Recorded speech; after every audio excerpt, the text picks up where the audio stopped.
what's your take on contextual AI? How do you see it? Do you think it's a buzzword, or do you think it has a practical use case in B2B marketing today? Contextual AI really merges insights from three areas. So the three areas are first the customer data, the context, which could be a lot of times the industry nuances, and then meaningful connections via MarTech. Because of that merger, you can uncover a lot of valuable insights, right? And you are able to tailor the offerings, and you're able to adjust and change and modify your workflow, your processes, so that you can get an edge. And when you create value, that impacts the bottom line. Right? So if they're willing to spend that time with you and you build that mind share, in the end, you will get the wallet share.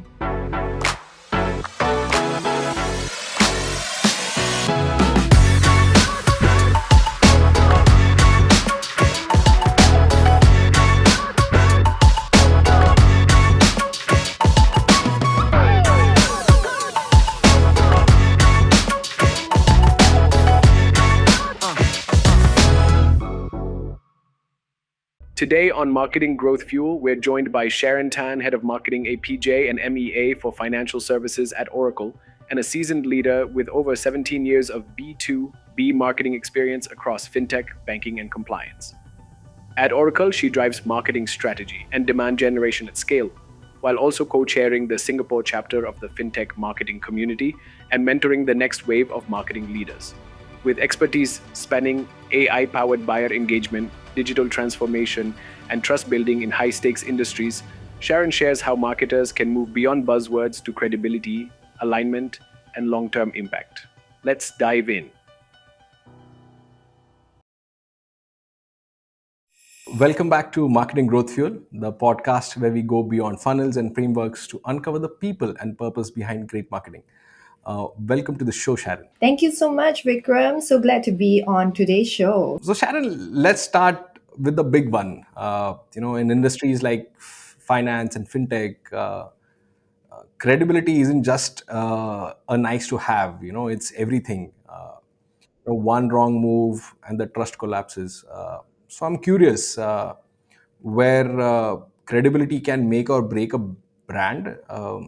What do marketers often get wrong about building trust? So, Vikram, trust is a big one, and there's lots that you can talk about it. But essentially, trust has to be built over time, and brands need to build that up. However, it can be eroded in an instant. So, and that is further excavated because we are in an era of AI, chatbots, uncertainty, volatility, and with social media moving at such a fast pace, a character of a brand can be easily put into question. So when we talk to brands and marketeers, the question we need to ask is, can it stand the test of time? And when market changes or when things fail and don't go the way that you want, how can you effectively, keep the customer's trust? Especially when it talks about finance and with fintech companies also, those are the important money decisions. So in fact, Oracle has done a retail banking consumer trend survey, and in this survey, people are asked in terms of what they look for a long-term financial partner.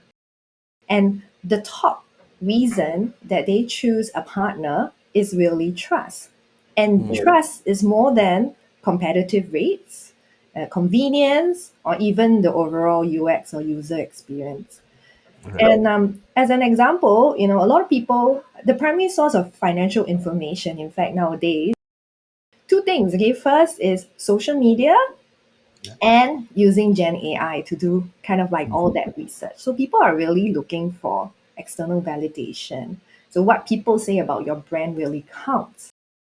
So as an example, earlier part of 2025, there was a fintech company in Singapore and experienced a bank run.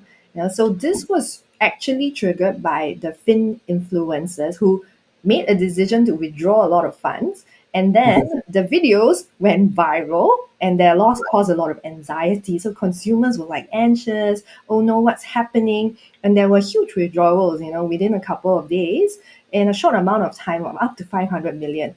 And that for a fintech, is a huge amount. Mm. And what they had to do in response was to suspend instant withdrawals. And that freeze on the transaction caused a lot of unrest, caused a lot of like trust issues.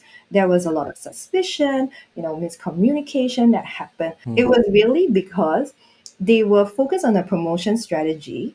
And when they kind of like rescinded that promotion and did not communicate too effectively about it, it caused a triggered a response. So what actually happened was they needed to move from a less aggressive promotional approach to something that was more sustainable, right? More sustainable in the long run. What is the sustainable value proposition that you give to the customers? Because that is what will build trust. Because trust can be easily eroded, in a short amount of time. In this particular example. And that makes sense. I think one of the things that happens in specific to this industry, something that I observed is that almost every competitor says the same thing. Everybody talks about first is security, how secure they are. Everybody talks about how reliable they are. And they also talk about how innovative they are, because I think every organization today is becoming a technology company in many ways, uh, but in my opinion sometimes it almost becomes like a wallpaper across everything.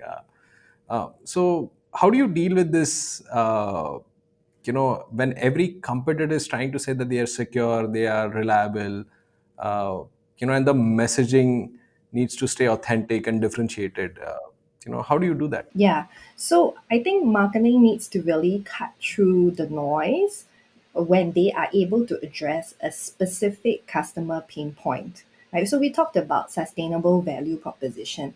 So we need to go back essentially to that marketing fundamental. What is that market insight that you're building the entire campaign on? It should be the customer pain point and how you solve for it. How do you deliver value to the customer? So it's not just about the latest fad, the latest viral video, or even the latest discount or promotion. It is an insight that you need to give to the customer based on how you solve for that pain point.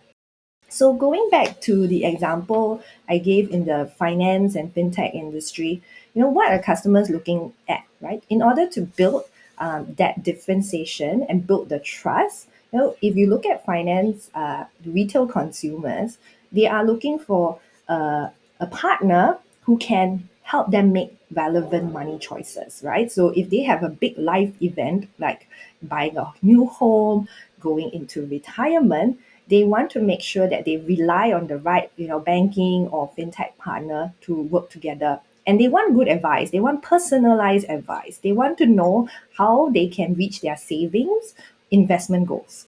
So at the end of the day, if you want to differentiate, it's really being that trusted guide, right? In some of those big moments and giving them transparency. So, like for example, in that context, when people invest in a mortgage, a home mortgage, it's a long term, right, process and relationship they need to build long term with a particular bank or fintech partner that they lend from. And the larger the value of that loan, the more they require very good communication, outreach, transparency on the process. And a lot of times, that entire process is broken down. So, where marketing can come into play is really in this kind of emotionally high stress type of decisions. Customers are looking for really that openness. They're looking for someone to really handhold them, and they want someone that knows and understands what they need. So, from a marketing point of view, if you have that long term focus, you address the customer pain point, you understand the buying behavior, then you can actually take advantage of it, to keep and retain the customer for the long term. So, at the end of the day, if we go back to cutting through the noise, being authentic, it's about creating value. And when you create value, that impacts the bottom line, right? So if they're willing to spend that time with you and you build that mind share, in the end, you will get the wallet share. So the way I understand it, or for our audiences, it's not just about the right words, but it's also about proving them in such a way that the customers believe and find value in. That's right. And we talked about this a little earlier, where you gave an example of how a fintech company was disrupted by influencers, social media. And in many ways, I think we are all set up to talk about another force that's really changing trust and decision making, and that's AI.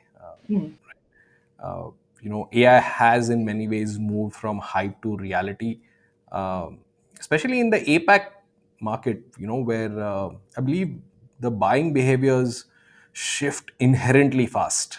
Yes. And I would love to kind of dig into how that's changing the way decisions are getting made. First, love to understand what's the biggest shift that you've seen, in how decisions are made today because of AI. Yeah, so there's a lot of changes, and one of the biggest shifts, particularly in the APAC region, is the shift to Gen AI tools for vendor selection. So, according to Forrester, 68% in Asia Pacific are harnessing and using Gen AI, right, to select, to gather information, do research, shortlist vendors. And then in the Asia Pacific region, also because of the overall dynamic and the overall demographic, there are younger buyers. And these are under 44 years of age, right? So 71% of these purchases are under 44 years. And they look for information through a mix of Gen AI, human influencers, analysts, partners, consultants, people in the market, review sites. So there's a lot of information going around, and they're looking for that external validation. And another thing about Asia Pacific, which is quite a interesting statistic compared to other regions, so compared to Europe and North America, is really the very large and diverse buying committees in Asia Pacific. And these buying committees are not just internal buyers, but also external buyers that influence a purchase. So internally, of course, meaning people from very different departments, management, executive approvals, different people coming together. But now there is a whole ecosystem of buyers outside of just the internal folks that we commonly Mm, speak to if you are a vendor. There's a whole ecosystem of influencers that are external, and some are human, and mm, some are AI buyers, AI influencers, right? So if you look at that, you have to think about not just the human aspect, but also the AI agentic aspect as well. So how should you respond? So from a marketing perspective, you need to be very intelligent, because you are dealing not just with the human aspect, but there's Gen AI and there's AI buyers in the mix as well. How can you facilitate the connections between all these different types of influencers? How can you be able to surface some of the great customer advocates or great partner advocates so that they are seen and heard in the landscape? When people are doing research, people are looking at vendor selection. So all that needs to be rethink, and marketers need to look at AI search. So now we move from SEO to yeah, GEO, right? So absolutely. generative, engine optimization. So the content that you're producing needs to answer specific questions, right? How Yeah. I mentioned, you got to help your customer if they are looking for, a decision, a big decision they're making, big purchase. How are you actually helping them reach their saving goals, their home loan goals, their investment goals? And we got to be very vigilant, because a lot of the buyer cycle is really in the early stages of the consideration, right? So when they do discovery, evaluation, consideration, they're not going to talk to you. They're going to talk to ChatGPT and Perplexity, and they're going to talk to the influencers out there in the market, the subject matter expert, to tell them who they recommend, right? So that makes you rethink how you do marketing, when the landscape has changed. So yeah, I mean, the behavior is obviously shifting very fast for any of us to keep up. As a publisher, we definitely see this shift happening from an audience angle, content consumption point of view. A lot of brands are starting to invest not only in generative engine optimizations, but also answer engine optimizations, because in many ways you're still going to the Google and trying to find those answers. uh, and I mean, the way I look at it, and because I've had conversations before, some brands are on the fence where they say that, what, maybe we don't want to go that route because it's another SEO black hole. And some brands are saying, I need to prepare myself for the future. Interestingly, I was reading an article yesterday, and I think it was by Search Engine General, if I was correct, or Search Engine Marketing, I don't remember exactly.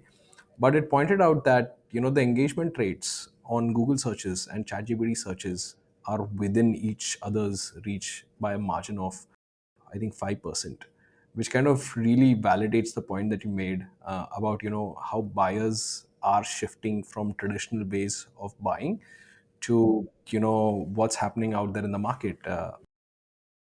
And just off this conversation, and I want to talk a little bit more about something in the context of AI. But one of the observations that I have also had is that, and very similar to yours in fact, is that people don't no longer buy the traditional route, right? And when you looked at B2B tech marketing in specific, probably, the age old conversation that we've had is that we need to create content, we need to make it gated, and then, you need to send it out to them. And God bless us if they consume it, we have a lead. Maybe an MQL, maybe an HQL, and then we kind of put them through a funnel. Like you said, I think buying decisions are changing from, how we are doing our research. I think that's the fundamental shift that I've seen. About, I think, almost 70% of buyers today want to do their own research, where they want to get in before they want to get into a conversation with a vendor. And that research includes a peer group, a Slack, maybe a Reddit, maybe a Google search, maybe a trade magazine, maybe a review website, like you said. And now, like we discussed, there's AI to this mix. So I think the next, in my opinion, I think the next 5 years, and I'm just saying this out optimistically, I think the next 5 years could be lesser. Uh, I think brands are going to have so many strategies from a marketing standpoint of view, where they would want to first is go to all of these channels and try and see what is the best that they could do, because they don't know, which touch point is going to work the strongest. And some of them are in the dark social. You're trying to share WhatsApp links, which not necessarily can be, or conversation that cannot be tracked. But yeah, I mean, behavior is shifting fast. Uh, and one of the terms that I keep hearing in this whole AI space is contextual AI. People obviously have called it the future, and I've seen some examples of it. Uh, some call it another buzzword. So, let me ask you, what's your take on contextual AI? Uh, how do you see it? Do you think it's a buzzword, or do you think it has a practical use case in B2B marketing today? Yeah. So contextual AI really merges insights from three areas. So the three areas are first the customer data, the context, which could be a lot of times the industry nuances, and then meaningful connections via MarTech, right? So looking at your MarTech stack. So with contextual AI, what you're doing is you're bringing unique first-party data into your AI models using API integration. You combine it with public third-party data with your LLMs, and what happens is that because of that merger, you can uncover a lot of valuable insights, right? And you are able to tailor the offerings, and you're able to adjust and change and modify your workflow, your processes, so that you can get an edge. So when we think about the insight, and market insight is really that customer pain point, And here we're in marketing, you're looking at the intent data, the buyer signals. What are the trigger points in the funnel which signal that they are ready to make a purchase, or they are researching, they are somewhere in the consideration set. And then how can you tailor the offerings to the customer to improve the workflow, the process, the reporting? So AI, what it can do from a marketing point of view is accelerate the campaign journey. So when you are creating a campaign plan, you're doing execution, you're thinking about audience segmenting, you're thinking about the decision logic, right? The split paths, the creation of the whole entire journey. You're customizing content, you're coordinating across multiple channels, right? And all with different sizes, shapes, colors. How are you going to do all that without the help of AI? So AI comes in to help automate that entire process. And when you integrate it to your first party data, meaning you're training the AI on your specific industry context, what the customer personas are looking for, what the buyers are looking for, then you can have better and more accurate account based targeting or segment targeting. And this helps you provide a lot more effective recommendations, next best actions through which channels, which types of content and channels resonate better with the audience. So at the end of the day, this helps to kind of boost the operational efficiency, and we have to always to think back, how can we solve the problems? How can we make things more effective for the marketer overall? And what's that one area do you think humans are still going to be critical? Because and I have seen it firsthand, and I'm sure you've seen it. We're talking about it. AI assisted workflows are becoming a norm, and a lot of them are human driven in that sense. But funnels are changing. Where's that? Where do you think that's one area where humans are still critical? Yeah, so if you think back about your AI strategy, it needs to build on a solid foundation of your data. Because if you have poor input of data, you also get poor output from the AI model. So you need to think about your data strategy. Is it able to handle the complexity that AI brings? And you got to craft that data strategy with the right parameters. You got to think about how to train the AI models. You got to harness quality data feeds. And that is critical to improve productivity. And when you look at AI, there's actually a lot of bias, and some of it is a black box. So there's a need for ethical governance, right? There's a need to look at it and think, how can I use AI responsibly? And that's the human factor. That's something that you cannot take away. So it's critical to still bring in humans, and even for agentic workflows, there it's not 100% autonomous. It is some places there is a mix of human and AI buyer. There's a mix of where the human still needs to click yes to go ahead with the transaction and go ahead, then the agent or the machine takes over. So that human decision making and thinking behind the data strategy, that's the key, right? And really thinking about how can you make full use of AI and be mindful of the pitfalls, and not to go in that direction. So yeah, I mean, the way I look at it, we will still need AI to streamline a lot. Actually, no, we'll need humans to do a lot of to bring in the sensibility and the authenticness. We can use AI to streamline things, and now that kind of brings me to the bigger picture. Because we talked about it, the marketing is evolving, so is the go-to-market playbook. Marketing is now evolving from just being a team that fills the funnel to someone that's tied to revenue, that's tied to pipeline and strategy. So let me ask you this, right? How do you think the role of marketing has shifted in its alignment, from overall GTM strategies? Like what you shared really about AI, um, at the end of the day, people can tell when you are using AI and it doesn't sound natural or authentic or real. It doesn't really solve their customer problem. Doesn't really help. So people are still quite discerning to be able to differentiate the type of marketing that's done by a thinking human rather than machine, right? So if you want to leverage the machine, you've got to also be smart in the strategy and the tactics that you use. And when you share about the role of marketing shifting in terms of alignment, in terms of go-to-market strategy, it's true. We are in a very evolving landscape right now, and marketing is now highly intent-driven, data-driven, and this is good because it helps you identify and act on the pain points, the buyer behaviors, the intent signals. So with AI as an enabler, you can actually help to make certain adjustments, changes. You can scale with the use of AI, and you can more effectively keep the consistency across different channels, online and offline.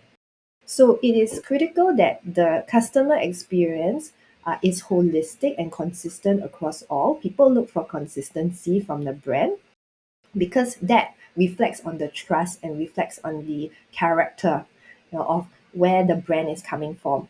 So when we look at go-to-market strategy, we need to think about how can we propel the prospects or buyers forward in the buying cycle.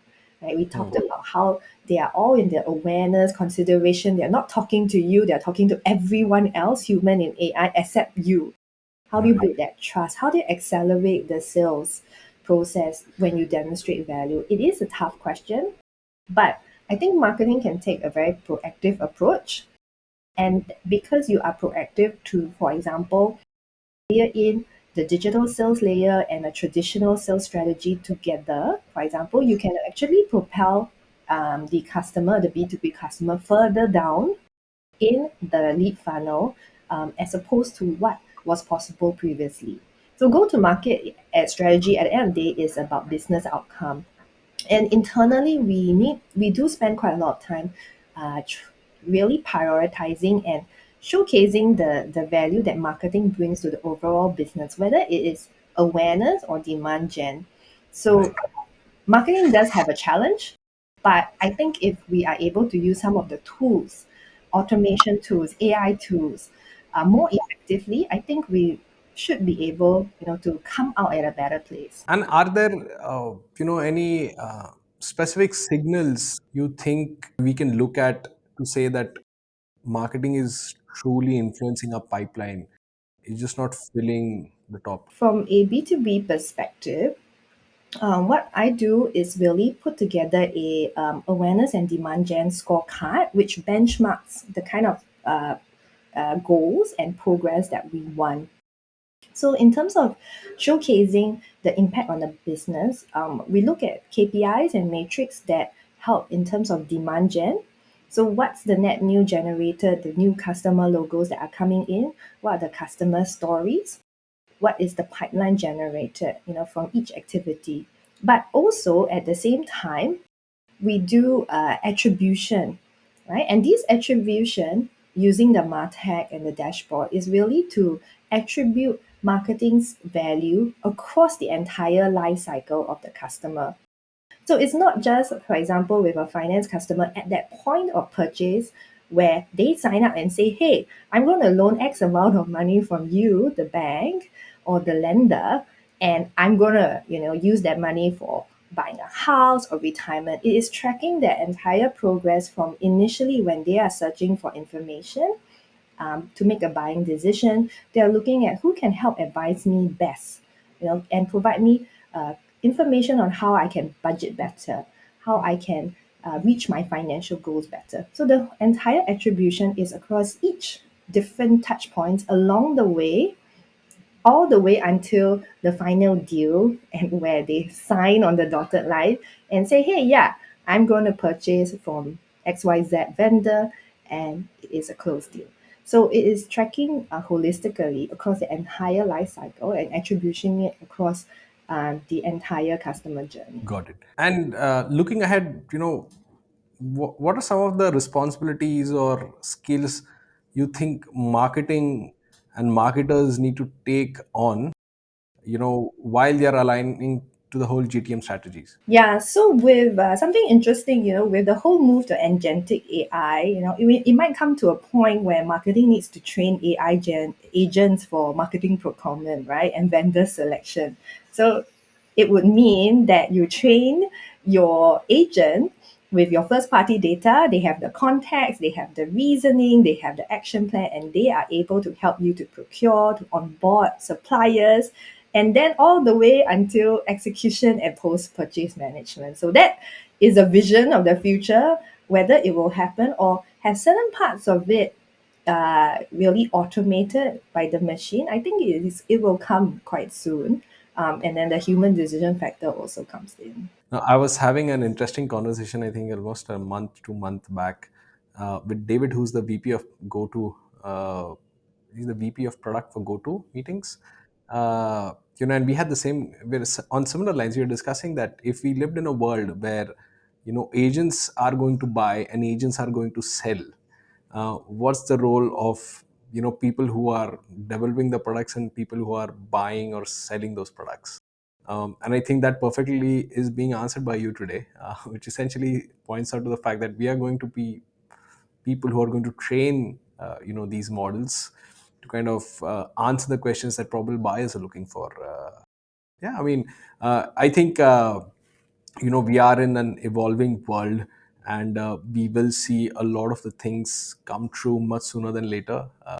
So Sharon, just to kind of let you know, this has been such a great conversation, on how marketing is evolving and what we can do to get ahead.